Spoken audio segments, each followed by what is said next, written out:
Thinking about all these ideas running around in your head? Can't make heads or tails as where you want to start your journey? Pause. Think about it with intentional thought and consider where we go from here. Join our co-sponsors, Dom Dev Enterprises and Page Investments, and our friends down there at Island East Realty, D1 Development, and Sammy's Chicken. Let us know where you are, what you're thinking. Post your questions and share this show with all your friends because we can get into some deep talk today on a very light level. We'll be right back. Something to think about with Dale Happy Knowles.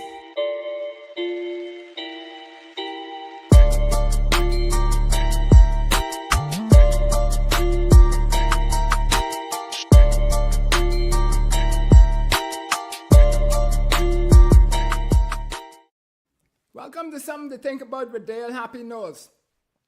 What we think, we become. What we radiate, we attract.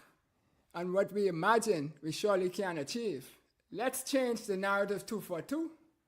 So this evening we have another special guest on our show, a gentleman by the name of Keyshawn Monroe.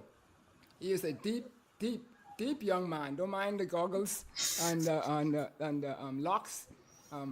There's plenty of thought going on in that head. And he terminates it and puts it on paper and film and many other medium so that we can inspire ourselves to move to higher heights. Keyshawn is a documentarian, researcher, a disciplinary artist. He's also an avid explorer. He also has frequently engaged in anthropological expeditions. And that's when we get into this part of being the art man. So when we look at it, we also know that he has leveraged his work from a historical analysis, and he's done some major pieces that we're going to talk about, some of them tonight. And you might know one of them in terms of Cuba and Bahamas conflict.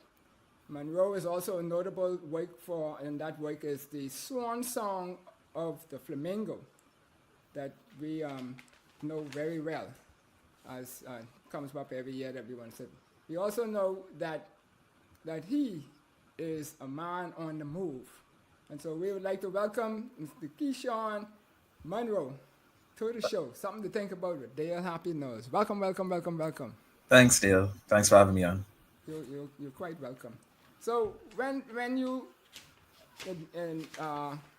would have been able to do all these fancy things that you come up with in this art world and the art space and the like, most people think about art as just drawing little things on a piece of paper or on a mural and the like. But you become the art, at least that's what I call it.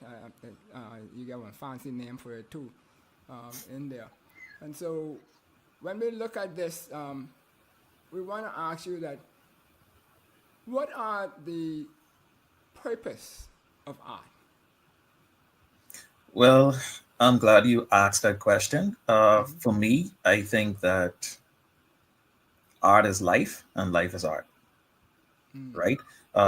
If you study the history of art, if you study the history of communication, you would find that some of the earliest humans, right, what they left behind, which is history, is representations of what they saw. What they did was they found things or ways to archive their environment, their experiences, whether it be hunting, whether it be just their way of life, right? So those are the things that remain from like thousands of years ago, hundreds and thousands of years ago. Whether they are covered up, we sometimes unearth them and we learn even more about ourselves, right? As human beings, we learn a lot more about our cultures, our interactions, what we learn, what we unlearn, education, miseducation, right? So for me, art is life, life is art, and it's very much a spiritual thing for me. It's very much so a challenge, Mm-hmm. right? One of the reasons I'm in the Bahamas right now is not because it's easy, it's because it's hard. It's a challenge. Mm-hmm. I've traveled extensively. Uh, I've seen what it takes to live successfully as a professional artist in other parts of the world, Mm-hmm. right? And I decide to come back home because I see the beauty in coming back home. I do realize that this limestone does, in fact, have gold, Mm-hmm. right? So some people just walk over it and call it dirt, but Mm-hmm. I see it for what it is because I I see the world through different lenses, Mm-hmm. right? Because I place importance, I think, on different things. Uh, One of the best things I think that happened for me was my thesis. And what I did was I thoroughly examined myself, my family members, my immediate family members, uh, basically the physical characteristics, and I tried to understand, or I try to analyze or speculate on what in our histories caused us to generate certain physical characteristics like frown lines or laugh lines. You know, Mm-hmm. what about our history uh, informed me as the artist, as the viewer of the photos, Mm-hmm. the documentation I was looking at, right? And so having to do that on yourself makes you, it's like staring into the mirror Mm-hmm. so long that you almost feel like you're staring at somebody else, right? And so that actually became the methodology for my practice. My practice is all about introspection, it's about reflection, right? Mm-hmm. So I constantly stare in the mirror because every time I stare in the mirror, I ask myself new questions. Mm-hmm. And I realize that I am more than just me. I Mm-hmm. am my forefathers, I am my ancestors, I have that ancestral DNA. I have that memory, that history.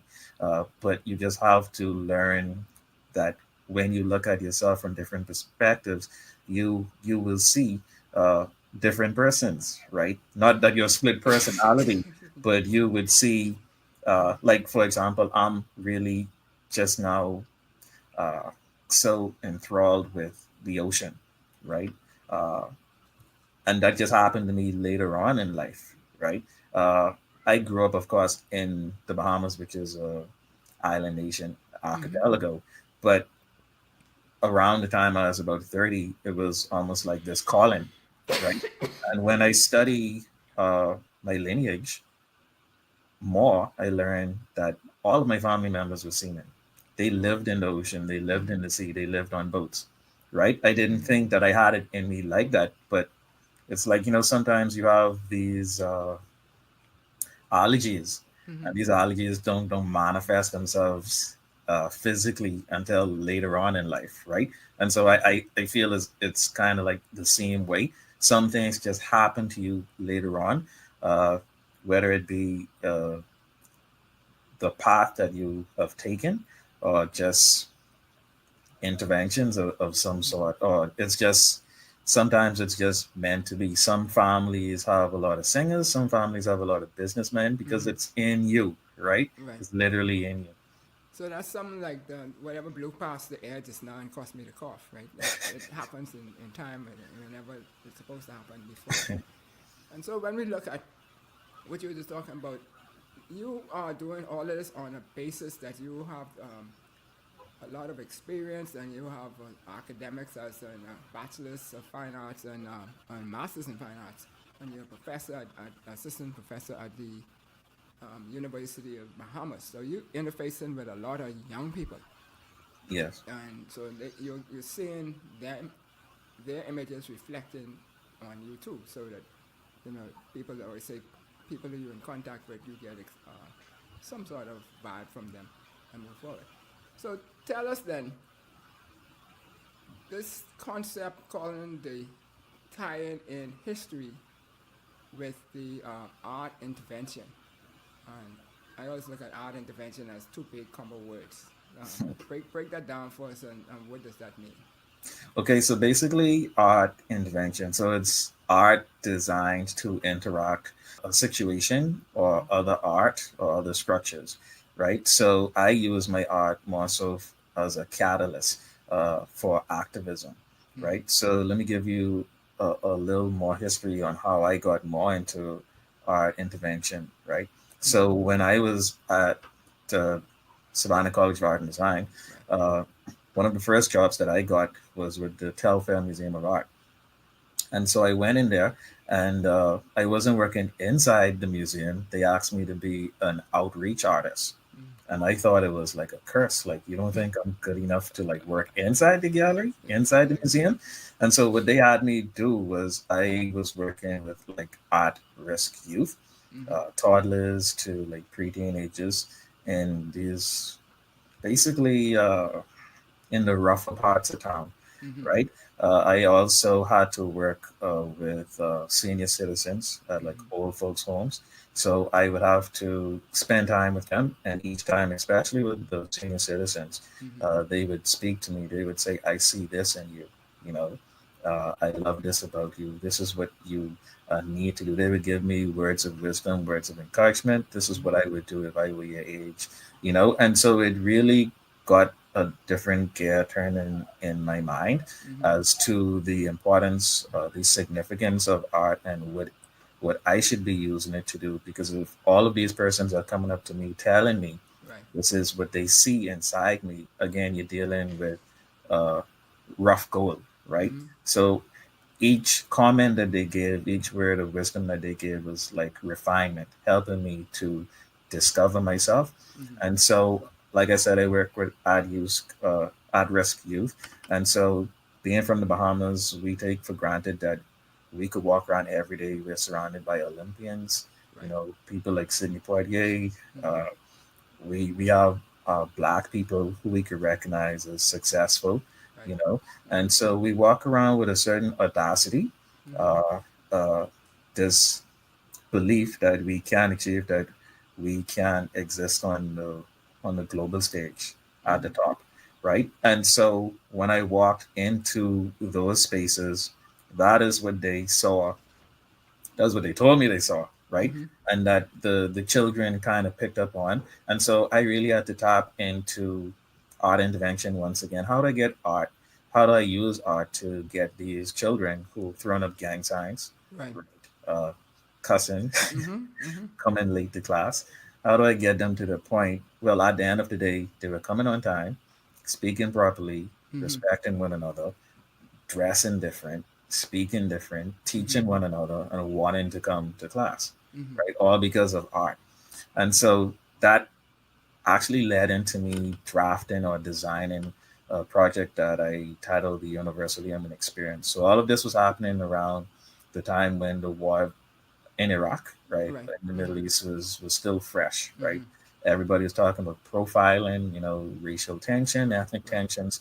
And so I drafted the Universal Human Experience, and I said, okay, you know what? I'm tired watching the news, you know, people telling me what's biased from what's not biased. Let me Right. go out and have my own experiences, right? Let people respond to me and let my truth be my truth. And then I could share that with other persons who could come up and make their own conclusions, right? So that's my background to a certain degree on art intervention. Okay, and so now with that perspective, then in intersecting art intervention with history to allow you to breathe success, um, why the combo history and art intervention? Because those two seem to stand out a lot. Because a lot of your work, when I look at it, it's dwelling a lot on what has happened in the past and what is happening, and then you want to be physically in the art. That's the way I look at it, and so forth. Why that combination? What inspired that? Definitely, because I mean, in order to move forward, you have to have a point to say where you're moving from, right? Okay. To see at least, okay, this is the progress. But if you never mark where you're coming from, you never know what your progress is. That's one. Number two, I spoke about DNA. I spoke about knowing your ancestry to a certain degree. And so you have to study your past because you never know what's inside you. Like, you have to know your history when you go to the doctor. Do you have a history of Right. diabetes, Right. heart problems? But if you don't know that, that's something that you need to know, right? So it's the same thing with everything else. What are you good at? Maybe you're a mathematician. You might fail every English course on earth, but you're just good with math, right? And so I think it's important to know those types of things, and being in this region, being this Conch Island, right? We have in the Caribbean or in the Bahamas where we have people from everywhere, so many cultures, right? And then some ethnicities not knowing a major part of their history, not being able to trace their family tree back far enough to really know who they are, right? And so again, that leads back to my thesis: me staring in the mirror, me staring at my parents, Right. trying to figure out like who are we really, like we could do this DNA, ancestry.com, and they tell you, oh, you part Nigerian, part this, that, and the next, right? But how do you tap into that, right? And so on top of that, being in the Bahamas just is the gateway to the new world, and that's something we overlook so much, and so significant. Even though we uh, breaking up Yeah. Columbus, Right. that Yeah. is significant to our history. I'm not saying that we should celebrate it, but I'm saying it is significant because of what it costs in this part of the world. It actually led to slavery, which Right. led to the Industrial Revolution, which led to all of the other revolutions, and globalization, right? Right. So when you look at it, the Bahamas plays a very, very significant role in that narrative that is the history of what we know as the round Earth, because before it was flat, Right. right? Yeah. So we have to kind of unflatten the Earth, right? And so I think that we need to do more, especially in the Bahamas. And I didn't realize it until I went to Savannah, Georgia, for school. And Savannah is one of the first slave ports in America, right? It's on the East Coast, for those who don't know. It's a very, very structured, a very planned city. Everything is in a grid. It's very well known for its architecture. People go there specifically to study architecture, town planning, etc. So, transitioning from the Bahamas, where when you go downtown, you don't even have roads on streets. You're going down a two-way lane that look like a walkway. Uh, that's not planned, basically, right? Well, most of our roads are just made as a result of that's the track road that people used to walk on, and so they need to turn Yeah. them into roads, very clean road. Yeah. Yeah. So making that transition from a place like that that's not planned to a place that's very much so planned, and seeing their monuments, seeing the historic preservation, seeing the stories, seeing the way that Hollywood is attracted to it for Right. those various reasons, and seeing what it could be, right? And then multiplying that in my head with the history that I wanted to learn so much more about, because I realized that there are so many layers to history, right? There's history that you have to unearth, and then there's history that you are supposed to create, Okay. right? So people just look at history as a backward thing. uh, what I said half a second ago is already history. Right. So Right. history is almost like now, right? So you always have to think about creating history, creating an archive, and so that leads to like the path that I've actually taken in my life, because I realize, okay, every step you kind of take is a part of this history, right? And so you kind of have to order your steps. You have to live a purposeful life, because nobody is really uh, guaranteed any time. And I think a lot of this is coming out of the fact that I had a few near-death experiences, Oh. and I think Okay. some persons had this experience even coming out of the pandemic. Once Right. you've already gone through certain traumas, right, you realize that you're only like one breath, half a breath away from not even being here, not Right. Yeah. being able to do certain things. So if you have something, if you have identified something that you truly believe is your purpose, then you're gonna use that time, because you see it's so fleeting, Right. right? Yeah. This life. Yeah. So when we look at that, then with the young people, they're all about getting big, becoming big, and a lot of people always say art is not the environment where you get rich quick kind of thing, and so forth. So how would you define what is success? Because they all want to be successful, but I don't know if they could even define what is success. Yeah, that's a good question because you too often see quote unquote successful people who commit suicide, Right. right? And everybody looks at them and said, "But you had everything in the world. Like you were so successful. Like why would that person commit suicide?" Mm-hmm. And then you have to realize that maybe they did not see themselves as successful. Right. And so I look at success. So I see success as when I speak about purpose, it's me being able to move toward that purpose, right? To make some progress toward that purpose, my purpose, not somebody else's purpose. I think too often persons see other people who are successful, right, or who are perceived as being successful, Mm-hmm. right, and they go beyond being inspired. They try to mimic, right, the life. They start talking like them, walking like them. Even all of their life movements become like that. Oh, because Jordan did this, I'm gonna do it too, right? Mm-hmm. But you can't move toward your purpose like that because sometimes people stumble upon success, Mm-hmm. right? It wasn't really planned, and all we see is the success. We don't really see the burden of what we perceive to be the success. And so, success for me is uh, I'm more so about art intervention, being able to use my talents on my artwork, right? Not just visual work, not just audible work, but anything that could stimulate, right, as human beings. Mm-hmm. So, because it's always changing, especially with new technology, electronic media. We're speaking about the metaverse now. Like 10 years ago, we would not have dreamt that something like this probably would be happening Mm-hmm. so quickly, right? And so, yeah, that's my definition of success: being able to identify your purpose, and then moving toward that sense of purpose, uh, and doing it not only gradually, but doing it for me more so intentionally. Intentionally, yeah. Yeah, Mm-hmm. yeah, and without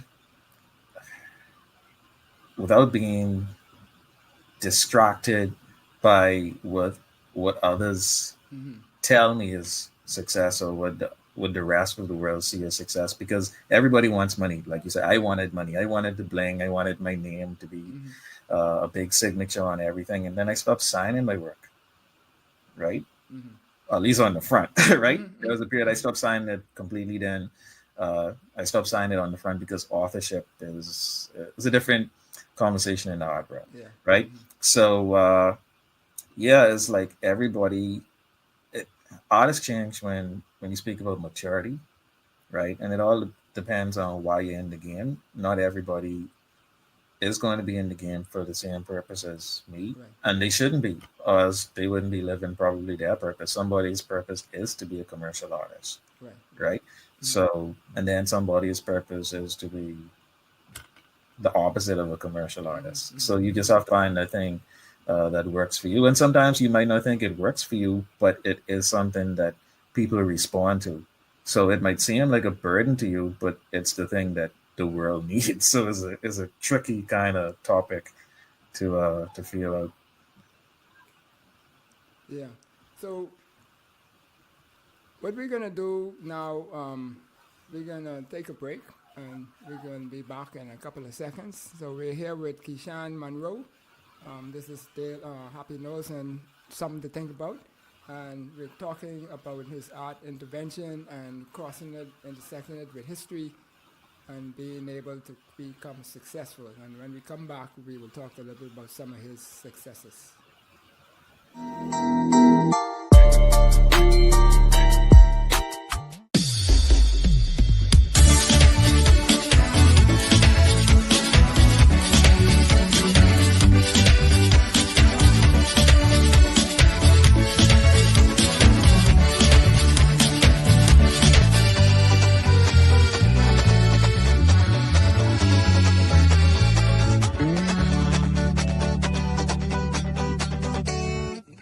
Sammy's Chicken.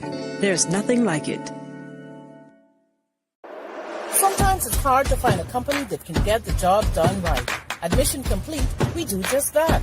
Mission Complete offers a wide variety of services from janitorial to sanitation to pressure washing pool decks and patios. We're also proud to offer COVID-19 decontamination for your home or business.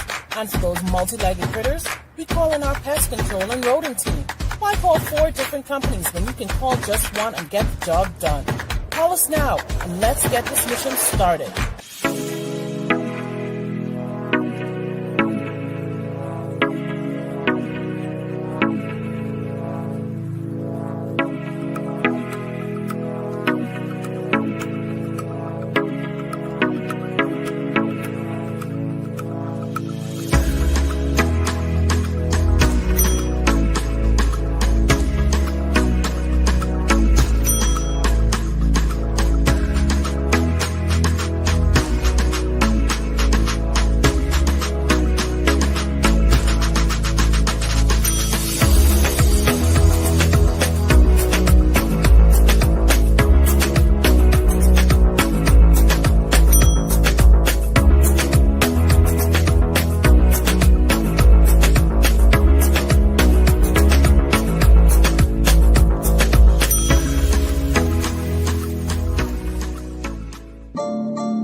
Welcome back to Something to Think About with Dale Happy Knowles. We're here with Keishan Monroe, and we're talking about art intervention, intersecting with history, and how it became his journey, his enabler to breed success. And before the break, we were talking a little bit about success and what it means to him, and so forth. And so, Keishan, as we close that portion out, I wanted to just ask you in terms of what it is that actually tells you that you're being successful, other than the fact that you have a goal and you say, okay, I want to be able to reach down to Chicken Unlimited by 20 or Sammy's Chicken by 10 o'clock tomorrow. I mean, that's a set goal, but what are the signs that come to you that tells you as an individual that you're doing your purpose and you are fulfilling your goal? Is it a feeling? Is it some? What tells you that? I think that man is a communal creature, right? So we can't live like eagles, right? Some people can, of course, but in general, we are very communal. And so I feel as though each person is put in a specific place, right? At specific times for specific reasons. Mm-hmm. And each of us has something to contribute. And our goal is, so it's like a treasure hunt, right? In life. And your talent may be hidden. Some person's talents are hidden a lot deeper than others, right? Okay. So your goal in life is to find that talent wherever it is. It might be on the surface or it might be buried. And so your path or your journey to finding that talent or unearthing that talent is a part of what I see as success, right? And so I everything that I do is kind of driven by motivation, mm-hmm. right? Because even through my travels, I think we might talk about it. When I graduated from university, I told you I planned what was really a global expedition. I focused more so on the Americas, where I backpacked throughout the Americas by myself for almost 2 years, right? And so being by myself, having to communicate in areas where I did not speak the language, mm-hmm. right? So basically having to adapt, right, is what I had to do. And I did that very intentionally to force myself to have to learn sign language to a certain degree, right? Have mm-hmm. to learn Spanish, the variations of Spanish, right? The dialects, the slangs, right? To have to be even English, you'd be surprised. You speak in the same language, but you're not speaking the same language, right? So there's so much that is miscommunicated and misunderstood. Uh, that I found myself just focusing on listening to people, right? Communication, I think, is key, and mentorship is key. And when we speak about mentorship, we or wisdom or learning from other people, we usually think about older persons. But I feel as though you could learn something from every single individual that you, I don't care if it's a toddler or newborn baby, you could always learn something. And it's not necessarily what is presented to you, it's the way that you look at it, right? Or the way that you don't look at it. Sometimes you just need to close your eyes to really see things, right? And so, yeah, I just feel as though communication is very important. I think that mentorship is very important. And I don't want to stray too much off your. No, Yeah. that's fine. Yeah. Okay. So, folks you out there, you're welcome to ask your questions online. We'll ask them to our guest here today, Kishan, and hopefully we'll be able to address them all. And we welcome you all again. I think I saw Mrs. Hannah pop up earlier, and one or two other persons that my little short head can't remember right now, but I'm sure they'll come back in my mind and I'll acknowledge you. So Helen Barton Hannah is saying, what is the biggest misconception about the history culture, and how has your perception changed since you began exploring this intersection? The biggest misconception, culture in general, or our culture, or Well, I guess the culture that you're exposed to. I mean, that's the only one you could really speak to it. well, I would say the biggest misconception is that the world is darker than it is light. By that I mean that there is much more danger, and that people are more negative than they are positive. Especially if you keep watching the news, right? Especially if you keep watching the videos on WhatsApp.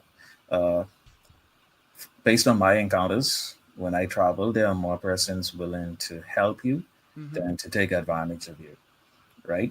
And I think that we get too caught up on material things. We get too caught up on commercial things. We get too caught up on money, right? And because we so caught up on money, we think that persons who have less or impoverished persons are automatically depressed, right? Financially, spiritually depressed, emotionally depressed. One of the things that I learned is kind of the opposite. The most impoverished places, I've seen some of the most happy people, right? Unless it's extreme poverty, Right. right? But that's what I've seen, because they tend to place more emphasis on quality of life rather than the quantity of what they have, whether it be forced or unforced, right? And so I think that it happens to all of us. I see it when it happens to us here in the Bahamas after hurricanes. Thank God for life, right? But 2 days before that, we complaining about everything. BPL can't keep the electricity on. They burn up my toaster and everything else. But you let a hurricane pass, you just thank God for life, right? Thank God for this bottle of water, right? So I think the biggest misconception is very purposefully put out there for propagandistic reasons, because it draws in money, it draws in likes, which is influence, which is still money, right? Because for some reason, we gravitate toward it, right? We've come too used to that. Yeah. So Ms. Hannah is asking here, and they say, how important is social commentary on the history of our nation? And I want to add to that before you go into that. Part of that programming to me is coming from the fact that we watch too much TV and we have left that. So let's tackle Mrs. Hannah's comment here. Okay, how important is social commentary? Yeah, art and social commentary and the history of our nation. Art, commentary, Yeah. and the history of our nation. Yeah, It's you can't see extremely them on the screen? No. No, I can't say it. It's extremely important, especially in the Bahamas, because we have we have very little photographs, right? Wow. We don't have a very deep or very extensive art history.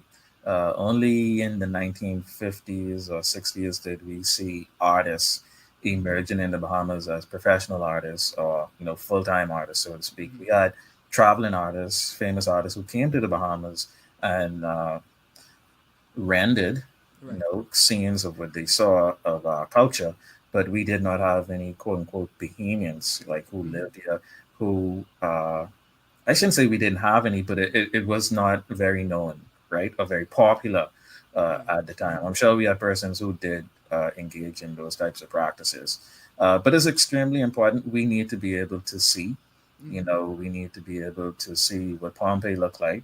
If we didn't know what he looked like, what did he do? Right? Because it's still a language, it's a visual language too. A lot of our history is very oral, right? We sing in these songs and then we lose the meaning of the songs, right? Because it's our dialect, it might even be a different language. 100 years later, we still sing it, we still using the language, but what does it mean? Who is able to even translate it anymore? It just becomes a practice instead of a way to archive our culture. And so it's the same thing with our visual culture. Only thing, your brain and your eyes kind of develop together. Your brain, your eyes, and your heart, right? So Okay. before you have I tell vision, you all this guy deep. You all don't believe me. before you have vision, you actually have a heartbeat, right? So when you go down and you hear John Canoe on Bay Street and they start up knocking them drums, you could tap into that. When you hear them reggae beats, those culture beats, Right. it literally tapping into your heartbeat. So some people wonder, why do I feel so in tune with this? Because it's literally how you became a part of it. This is what it was you before you were you, Right. right? Yeah. So it's the same thing with art. We even the language is the same. Rhythm, you could see rhythm, you could hear rhythm, right? So certain words, certain terminologies actually are shared for the very same reason. It's like when you taste something, if something smells bad, no matter how good it tastes, it'll start to taste bad to you, right? Because of the way it smells, because all of those things are linked. And it's the same thing with your vision. So long story short, is extremely important because we need to be able to remember. And like billboards, you see billboards for seconds, fractions of a seconds for that same reason, because immediately you could process it, Right. right? And you remember it. Yeah. Well, with me, if it smells bad, it ain't getting in my mouth. No. No, that food, no, no. What is there's a song about the 2 piece of chicken and all that. Yeah. Rapper's Delight, I think it was a song with a piece in it too. Yeah. So recently we just celebrated majority rule, right? And majority rule was about access on a political environment and so forth. And we also know that the Sydney is probably one of our most prominent, if not the most prominent artists that we had. Did a lot to transform and knock down barriers and the like and so forth. So that was what I call doing the majority rule number 1 era. So we now need to move into majority rule number 2 to take the country to another level and so forth. And so when we look at that, we say, how do we, how or what would we say art does in terms of helping us to enable a majority rule 2.0? And I saw Chantel Bethel's post just now, and she is another artist who has thought-provoking type art like you. Okay, so how do visual arts help with the next step? Yeah, to get to this point where we can become economically level and also to continue this movement of emancipating the mind so that we all have access. Because right now I believe we hold ourselves back more than anybody else. You said we have this perception that the world is darker than it is light. But when you travel, you see a lot of things or misconceptions, you don't see it. because you see what the people are doing, which is different than what maybe was happening here on a day-to-day basis. People look at you, you got locks on, walking down the street, and they just dismiss you. But when you're away, they don't. At least that was my experience. I don't have locks, but I mean, nothing on top of my head now.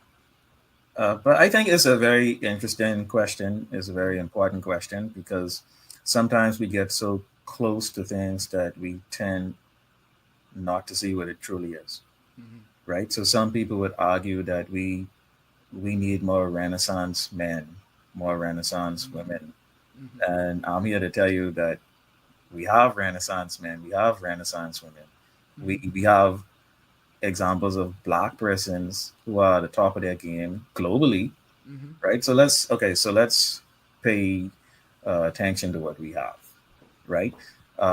Even when you look at somebody like Rihanna started off in music, then she branched off into entrepreneurship. Now she's being celebrated in our country. She's being celebrated worldwide, right? Let's look at Jay-Z, Puff Daddy. All these other persons, they started off in music. They went off into film. They went off into having their own product lines, their own franchises. So just as the definitions or the disciplines of art, because art has no rules, right? If I want to use the stock market as my canvas, then that's what it is. I could have an exhibition on the stock market. Why? Because I say so. But my job as the artist is to convince you or help you to see it. And if I'm a good enough artist, you will see it, right? Because the mind, even if something does not exist, your mind will tell you that it's there. That's how you hallucinate and stuff, right? So you will see things because your brain is processing what your eye is taking in, right? So, yeah, I think that we have what it takes. I think that sometimes we need to ease off of the criticism and start being more thankful. If we start looking around and saying, okay, I'm thankful for this, thankful for that, maybe we'll see it for what it actually is. Instead of complaining, oh, we need more of this. If you keep saying we need more of, we don't have, you will never see it. Right. And so, like I said, we have examples. Sidney Poitier, he died, and it's funny when you die or when these people die, all of a sudden the sales go up. He was celebrated before, but it is more emphasis placed on the significance of their life, right? And it should be, but I'm just saying it's interesting that it spikes at that point in time. So we have persons within the Bahamas. I think they just need the right light cast on them. They need opportunities, and I thank you for this opportunity because we need more positive people to engage in this type of dialogue. So I could have the best speech, I could be the most articulate person in the world, but if I don't have anybody to speak to engage with, then I'm lost. And like I said before, man is a communal creature, right? So my conversation with you, I'm learning from this conversation. I'm learning from the comments and the questions that I'm getting right now. I'd be a fool if I wasn't, right? And so that's how I approach life. That's how I approach my practice, especially as an educator.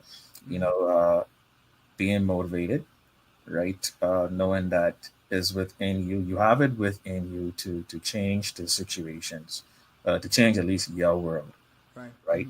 And I think we need more of that, especially in our society, immediate Bahamian society, when we look at the types of crimes we have going on, right? It's that in itself is a different type of discipline. It's a different type of muscle that needs to be woken up and built, so to speak. Yeah, you need to exercise that a whole lot more. But the arts in the Bahamas, we need persons in spheres of influence to show people that, like I just said, art, when you think of art traditionally, art far exceeds those definitions, right? And so art is very much important to our progression as a society. Even when every political season, you see these photographs and these politicians look so, flawless, and they glowing like angels. In fact, that's how art was actually used as propaganda in the early church. That's how oil painting became popular, etc. When you look at these traditional churches, you see everything is gold and glistening, and you have the stained glass windows because it was tapping into the emotions of the congregation to make it's like a ceremony, it's a performance, it's theater. Okay, so we have a certain section of the church built a certain way so that the music would travel at the most effective way, right? Because you did not have an amplifier back in the 15th, 14th century, right? You did not have lights. So you had stained glass windows, and as a reason it's facing a certain direction, the smoke and all the rest of these things. So a lot of these things tap into the human consciousness and how we feel. Because even people say, "Oh, I just be in the church, I feel so much better," right? So just studying these various responses to environment over the years, I pay more attention to these little things. And I'm always glad when I have the opportunity to sit down with persons who get it. A few years ago, I had the opportunity to interact, to work with who's then the president of the Senate, Sharon Wilson, and the persons who were in power at that time, right? And so Miss Maynard Gibson as well. So they were very instrumental in having me carry my flamingo, my exhibition that was based on the sinking of HMBS Flamingo, over into the Senate building for the first time in history. I personally took down these huge portraits of these European monarchs. I personally took them off the walls. I don't think they've ever been off the walls because the walls behind them were still, it looked like the original walls almost, right? And I took them down almost ceremoniously, and I was able to replace them with my own paintings of individuals who look like me and you, individuals who I actually spoke to. I got their stories. They trusted me with their stories. And now I had the opportunity to say, this is a part of our narrative. This is a part of the contemporary or the modern Commonwealth of the Bahamas, Commonwealth of the Bahamas. And so for me, this is a part of my purpose. This, I think, is in harmony with where I need to go. And I find joy in being able to do that, because it's not only for me, because those men, the survivors, and even those who didn't survive by way of their family members, who were able to see, okay, so many years later, but these people, they got it, right? They got it to a certain degree, enough to celebrate it in this way. Politics aside, it didn't have to be done at all. Right. So long story short, it's extremely important. And when you have an opportunity to do it as artists, I think that we definitely should, use it as leverage for the greater good of society. Right. So, Madam Producer, you want to put up those pictures of some of his work so Kishan could walk us through some of these things as we go down the road?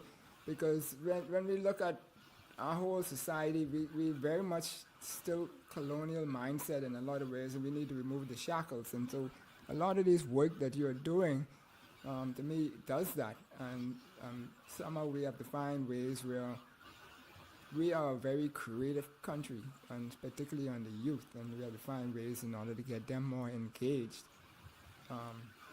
in a structural way so that they could live themselves, become them. They could breathe. So this particular one, we're starting here. This is when you were on which ship? In 2019, I actually had the opportunity to be artist in residence aboard Schmidt Ocean Institutes. It's an ocean science institute, and they work with some of the top ocean and space institutions and organizations around the world.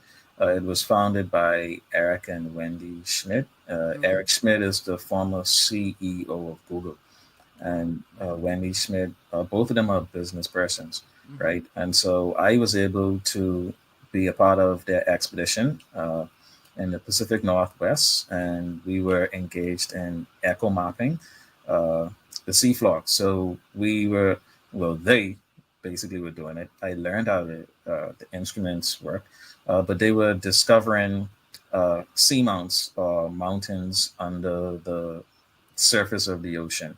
And so if you pay attention to a globe, or if you go to Google Earth, you would see in the ocean a lot of flat surfaces. It's not necessarily flat because the ocean is flat. It's flat. It's so flat because it hasn't been mapped. They say they know a lot more about space than they know about the ocean, right? And so there is an initiative to map the seafloor as close to the entire seafloor as possible. I think by 2030. Yeah, and so that's I'm in the control room of RV Falcor, the research vessel Falcor. Wow, these billion-million-dollar companies, and that's you in the middle. Yeah, I'm so seeing. so I went from a multi-million-dollar boat to a wooden canoe in Haiti. And I like this shot because when you think about Haiti, people always tell you about the dust and the dirt and the deforestation. They very seldom mention water, Right. right? So I had the opportunity to visit one of the fishing villages, right? And so I took the opportunity to document that part of their culture. And so this is something that I do everywhere that I go. I document the culture, I document the environment, I speak to the persons who live in that environment, and try to get a better understanding of their situations. This is my favorite. It has so much motion in it, so much. Every time you look at it, I see something different. Yeah, this is one of the large format paintings that I created based on my research on the sinking of HMBS Flamingo. So I actually created an entire exhibition that actually was a national exhibition at the time in 2013. So this particular piece uh, is more of a comprehensive narrative that gives you elements of the series of events in one frame, so to speak. So I captured the man in the water struggling, uh, trying to survive, or trying to float, or even trying to get away, or even dive from the MiG jets, the supersonic fighter jets from Cuba that were shooting at them in the water. In the background, you can see HMBS Flamingo shot up, smoking, and getting ready to sink. Right. And so this is when I actually started using red. My color palette changed to reds and blues. No, I was going to say, and this was the event itself happened shortly after our defense force wasn't even, what you call it, you still had milk around the mouth, eh? No, Yeah, it's very, very much in its infancy. So HMBS Flamingo was one of the first patrol ships, patrol boats of the Royal Bahamas Defense Force. Before that, we just had the police. The police had boats on the water. Yeah. So they actually brought Flamingo and a few other boats over from London, right? They sailed them. The England sailed them here to the Bahamas. And so this is basically our Pearl Harbor that had not been spoken about. I feel the way that it should have been. It needed to be more thoroughly examined, I would say. Okay. So because it was spoken about every year, they have a ceremony, but I think it needed visualization, right? It needed constructive criticism. It needed investigation. Right. Cool. This is the picture when it was in, what I said, the police place. Yeah, this is a Coral Harbor base, Right. the Defense Force base in Coral Harbor. Wow. And so the I call it, not what you call it, not the king, queen conch. Yeah. Yeah. So if we see that today, that is, especially when Christmas, when you all had all them lights on it and stuff like that. That was supernatural. And Yeah, I like they put the lights on it. I wasn't responsible for the lights, but oh, okay. yeah. Yeah. But I was commissioned by the Public Beaches and Parks Authority to restore these metal sculptures that were created by the late Stephen Burrows. And so, of course, this is right up my alley because it helped me to tackle a bit of Bahamian history. I feel as though Stephen Burrows was a very unsung hero. You know, he was iconic, right? And I felt that his artwork needed to be respected. I felt that it was important for me to make my restoration visible once again because art and visualizing art and history isn't just the artifact or the product, is actually the journey.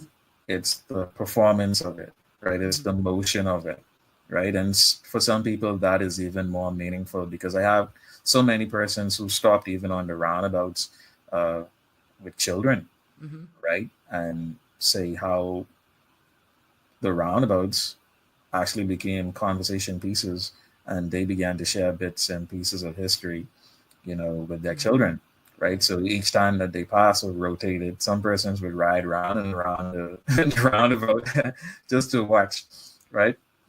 So I'm glad they had that opportunity to do it because that's exactly what I did when I was small, right? Sometimes we would ride round and around.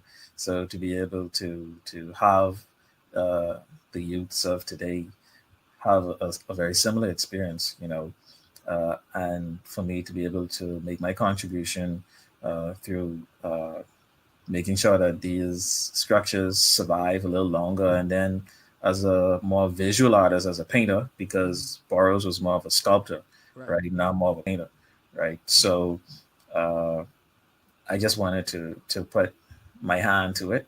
Something I always wanted to do, actually.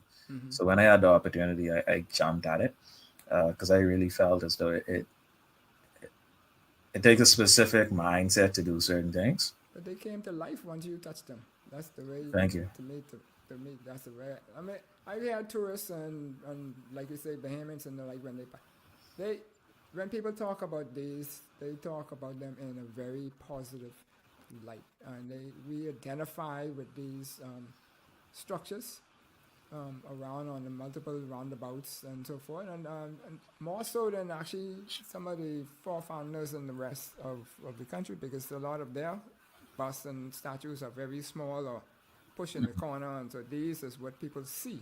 And I think this is speaking to what Mrs. Hannah was asking in terms of how this whole creative picture paints affects our way forward. Yeah. Like I said, I mean, everything I do, I tend to gravitate towards work that is challenging, right? Things that I could physically step into. So obviously these are larger than myself, right? So yeah, it was just stimulating to me to be able to see them come back to life, right? And not only that, but to see people commenting on it, right? More favorably. Now, this was a part of a movie or a documentary, right? As I watched this at the National Art Gallery, if I remember right. I don't think this was at the National Art Gallery, but this, well, it is a part of documentation, my documentation. So that's actually me on a raft that I constructed. So so after my flamingo project, I traveled to Russia several times to do a little bit more research on socialism and communism and its connection to the Caribbean, right? So while I was over there, I studied Russian constructivism a little bit more. So Russian constructivism focuses more on kind of like building things more, like constructing things as opposed to just creating fine art, like from like industrial materials, right? And so I grew my interest in those kind of things. And so when I came back home, I was invited to be a part of another show by a Russian museum, which asked me to respond to how do I maintain a sense of home as a professional artist, even when traveling to various parts of the world for residencies. And I thought about it and I realized I felt as though, as a member of this diaspora in the Caribbean, right, or in this part of the world, uh, we we we still trying to figure out what it is to be a Bahamian, right? So we have been drifting. Some persons drifting physically, literally, and but in terms of our place, self of placement, sense of placement, we've been drifting, right? Drifting, trying to find identity, trying to find safety in various ways. And so I said, well, just like we do with our soups, our delicacies, we use the drops and we turn it into fine cuisine, right? Things that can be celebrated. So I did the same thing with the materials. I use repurposed materials mostly to create a raft that was inspired by the Kontiki. The Kontiki is a raft, a Polynesian raft that was a very renowned project back in the day. The space shuttle and the Bahamian sloops, as well as uh, rafts that you would see from migrants, immigrants moving throughout the Caribbean, drifting most of the time north for a better way of life. So I kind of merged or I fused all of those things that informed my opinion on us as persons in this region. And I built a raft, uh, and it had to be a raft that I could literally float on, right? So in a nutshell, I'm using the raft as just like how I was on the multi-million-dollar Right. boat. It's my self-constructed research vessel. Whoa. So yeah, that's in a nutshell. Yeah. So this one that's a flamingo from. Yeah. Yeah. So this was a sculpture that I created in Dubai last year. It was about, I think, maybe 4 or 5 of us who went over when the Expo 2020 first started. So I was artist in residence, and as resident artist over there for about a month and a half, and I responded to the theme of sustainability. So the Bahamas Pavilion is located in the sustainability sector district, and so uh, I used the flamingo as a metaphor once again for sovereignty, right? But at the same time, the flamingo was an endangered species in the Bahamas, uh, and I use it to speak to the fauna, the flora and the fauna of the Bahamas. It more often you see, especially on social media, you see sea life uh, caught up in plastic, right? Fishing line, garbage, etc. The same thing happens to birds. You see them really being destroyed in oil spills, etc. Pollution, basically. And so I use the golden flamingo because uh, Dubai is a place known for its riches, right? And I wanted the persons in Dubai, international persons, to see the golden flamingo and how it was being held back. So the golden flamingo actually represents not only gold as a physical resource, right, or a resource from the earth, but it also is a metaphor for our human resource, right? Because we are being affected by these existential threats, these category 5 hurricanes, these 20 to 30-foot sea surges, right? That's our goal that we are losing on top of our landscape. We're losing people. We are being threatened every day.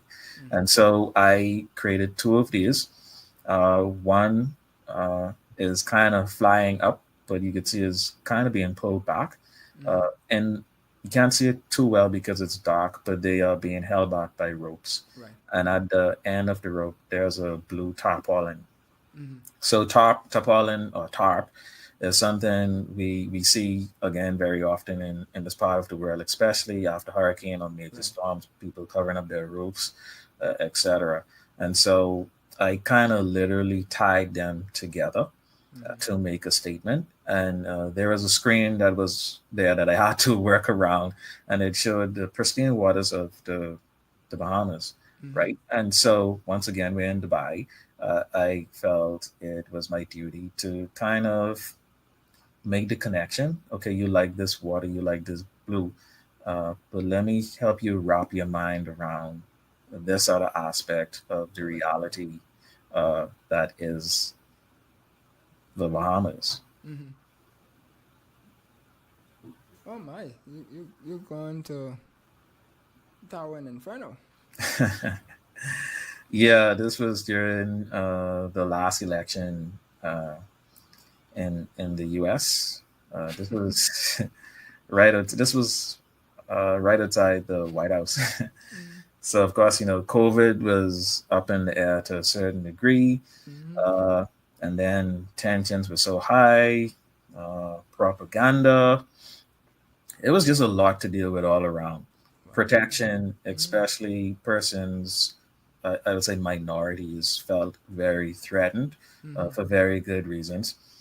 Uh, and so, once again, it was always a part of my explorations or my investigations as an artist. A lot of people think that my Universal Human Experience project ended. It didn't end. It's just that through me interacting with persons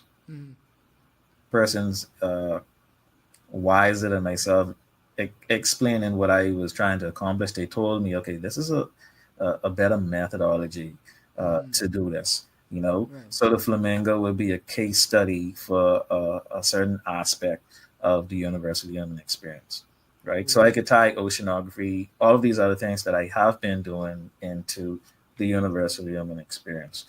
And so that's just me documenting conflict, right? Socio-political conflict. And not only conflict, but you're battling other humans, you're also battling a virus, right? You're battling so many things. Yeah. So, folks, if you didn't get the chance to do go on either the Facebook page or the YouTube page and look at Kishan's bio, because I really did a what you call a swipe at it, because it's really in depth. And if you look at some of the things that he talked about there, then if we were to cover everything that he has done, we would be here until tomorrow, kind of thing. That's what I see there. And so here it is, my mom is saying that Kishan is so much more than an artist. Thank you for sharing your outlook with us. Awesome. Yeah, thank you. Yeah. And then Miss Hannah Hannah again saying, quite a fascinating body of work. Mad respect for your passion and humanity and our planet. So, a lot of things you have accomplished from your perspective, and how well do people in society accept your work, and what is the way forward for you, and how you use it to inspire the youth? Well, my goal is to keep moving, right? Not resting on any laurels. Persons, well, I mean, you were showing me respect right now by even engaging in this dialogue, and then you would introduce me to a different audience, and each person, you just read a few comments that were words of encouragement to me, right? So that is what we need. That's what I need, because sometimes you really feel down, and persons feel as though he is strong, he could take it. Yeah, you could take it, but sometimes that extra little word really makes a difference. But I feel as though I can make a lot more difference. Sometimes it's just a matter of time. Like we said, we spoke about Sidney. He did not read, etc., and look where he was able to literally go, what he was able to accomplish. And so I don't think I think, like I said, mentorship is very important. Community is very important. Spirituality, I also feel, is extremely important, because those things help you to identify or figure out a sense of purpose. And that's one of the things that man actually needs: love, a sense of purpose, etc. And so if you're trying to live a more holistic life, you have to, first of all, know the ingredients of generally what comprises a holistic life. And so my goal is to continue, to try and use my time as wisely as possible. And I hope that persons along my path would be able to assist me in these ventures. I think that's what we need. Instead of bringing one another down when we see somebody trying to accomplish it, certain things we need to assist in various ways, and not just assist because you could write your name all over it, right? Or because it brings you publicity. Some things I've done you would never know I did, because a lot of persons did things for me, and you'd never know they did it for me, right? So it's that mindset. I wasn't born with it. That's what I learned from these other persons, and directly and indirectly they mentored me. This is a way of life, right? This is how you contribute, right? And these things strike a chord within you if you have any sense, right? And you learn and you say, okay, if this did this for me, that act did this for me as an individual, maybe I can have this profound influence on someone or many other persons, right? So that's one of the things I try to do with my professorship, right? To teach not only methodology, not only skill, but how to keep yourself inspired and how to activate or motivate at the same time, because that is what leads to education. Right. Yeah. And so when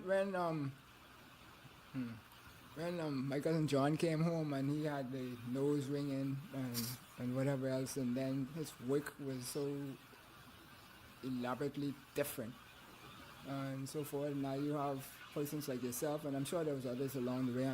If I call all the names, we will be here again for a long period of time. But in the art world, there's always this evolution and changing of what people perceive or conceive as being art. And now you have Dominic, my son, who's doing even something again, slightly different arena. How do we use these things to encourage youth out there who might be like me, who can't draw, but have some creative flair to them? How do we have them understand how to draw that out of themselves so that they could use that for their benefit? Well, conversation, first of all, like conversation mentorship, we have to make ourselves accessible to a certain degree.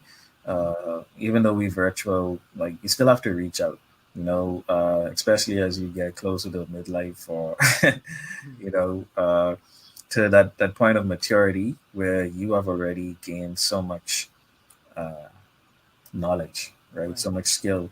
You realize that it's like eating. You eat, you get full, and you could eat a little bit more. But at some point in time, the more you eat, you're gonna actually make yourself sick. Right. So trying to retain so much, even though it's good, it could actually be bad for you. It could kill you. So you realize, okay, I gotta get some of this stuff out. I have to share some of this stuff. Right. And so it's the same thing with knowledge. So knowledge isn't only for you, right? Like I said, you are given knowledge or allowed to have access to knowledge or inspiration to be able to share it, right? This is my belief, right? And to you are it's being channeled through you, so to speak, right? And so that kind of goes to authorship, right?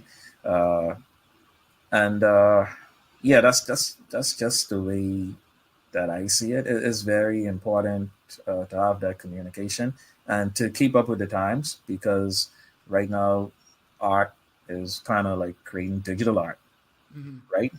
Creating apps.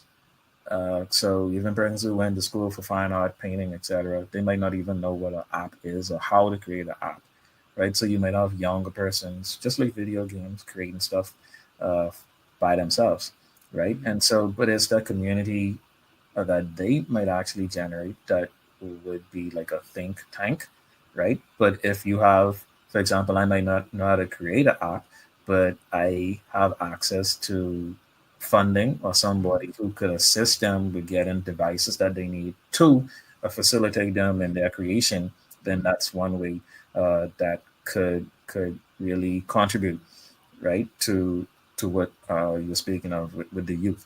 And so now, as more art is becoming digitized and virtual because of the lack of physical interaction, right, you almost need a device to make certain things happen or to share what it is that you have created. So I think that's one way now looking at what's going on presently that could definitely make a difference. And I say that based on my experience at the university once again, Right. working virtually. Uh, so you need these devices. Awesome. So I have one last question, and then I'll let you um, comment as to what you. I always ask my guests to say what they would like to say to the general public. But the last question is in relation to people in the 242. Um, like I said, people like myself might not be able to draw or paint. I could take plenty pictures, yes. People say my pictures are good, but how do we participate in this? We feel connected to the art world, but we might not be artists ourselves per se. So how what is needed? What from your perspective is needed to help person be able to participate? I'm sure there's a number of things that happen in the background that people can assist with, or on the like. What's your comments on that? Well, I mean, the most popular form for artists would be patronage.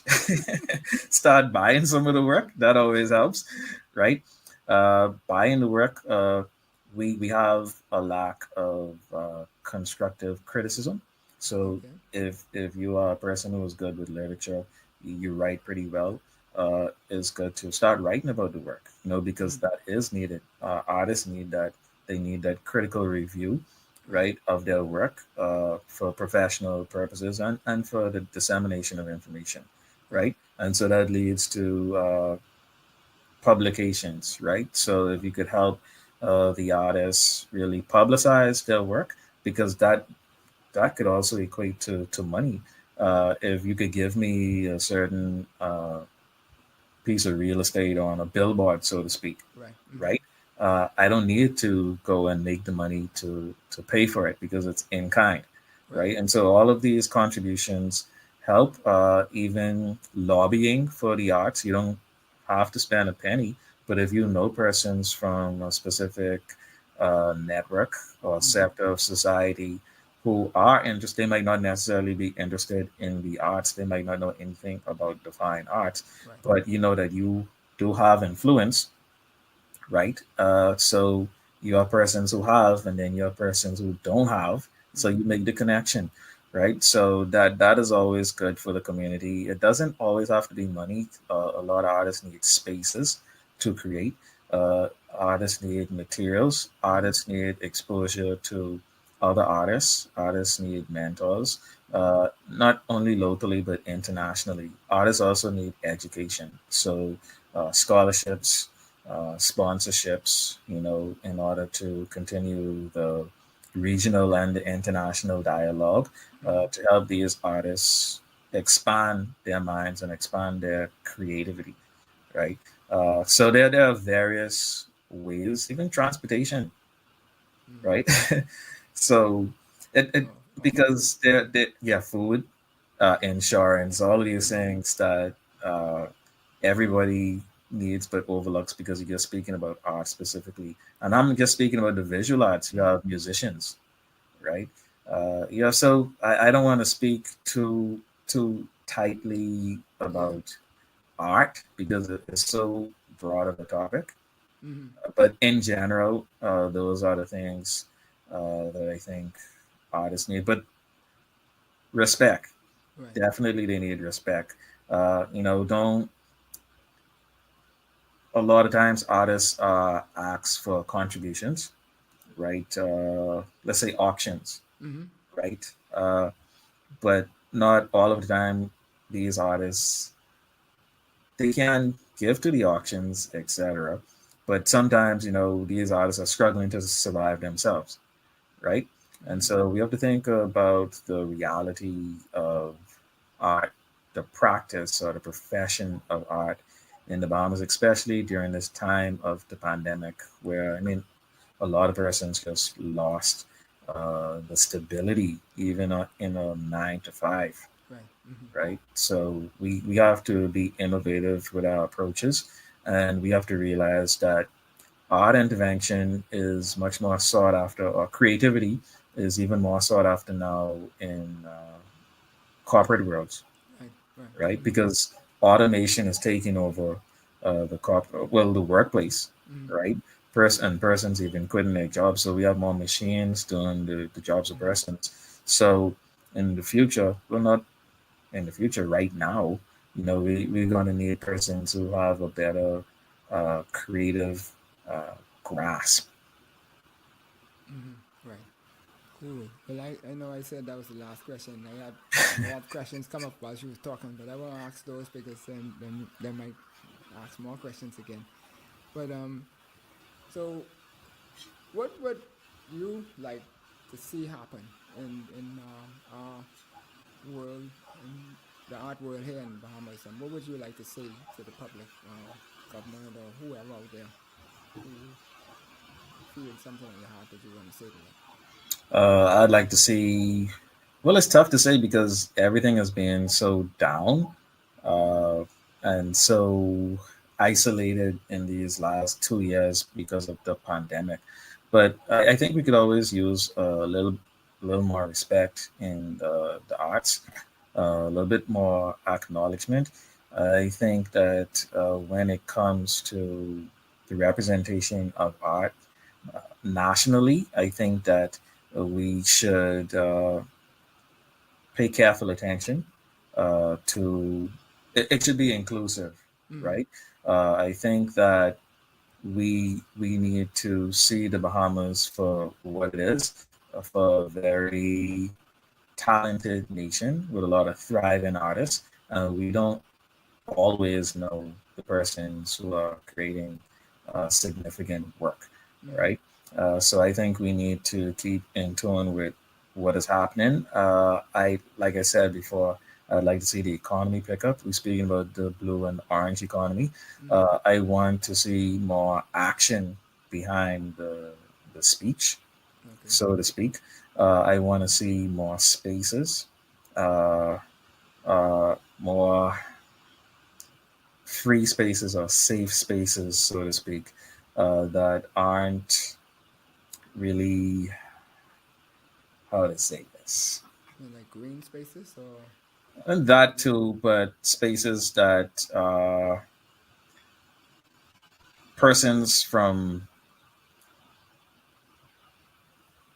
general walks of life, right? Uh, it needs to be inclusive spaces, spaces where persons feel free and feel comfortable. They don't feel threatened in any right, way to right, come. And I feel as though we need more spaces like that.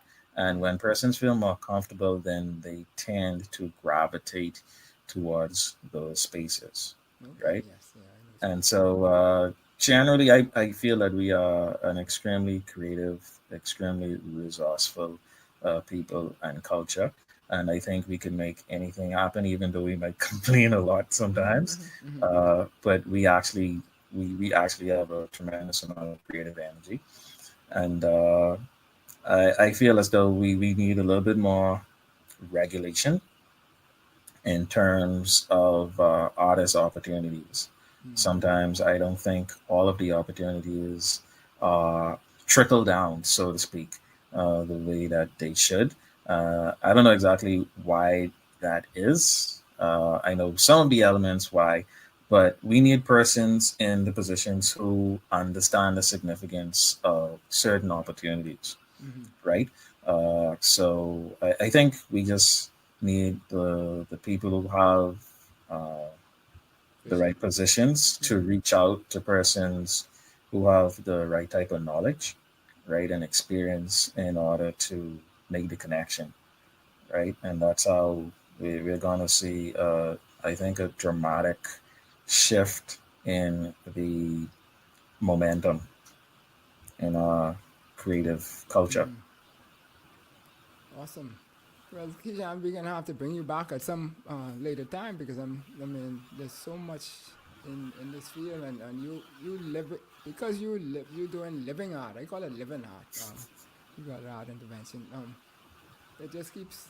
I could see it involving. So we would like, behalf of Madam Producer, myself, had something to think about with myself. To thank you for being on the show with us today and sharing all of these nice nuggets and helping inspiring people to see the quality of work that can happen, particularly in the arts, because we only tend to like to look at doctors, lawyers, accountants, and so forth, and the academics or pure academics, for instance, to see. And we push all our children to go that route, but I always say we're kinetic people, and so the more we could get a balance, then the better off we'll be as a whole, and so forth. So we'd like to thank you for joining us. Thank you. Sharing the time. I know we said an hour, but I felt that we can do you injustice by cutting you off, so we didn't do so. So you're quite welcome, and thank you for supporting us. Yeah, man, it was my pleasure.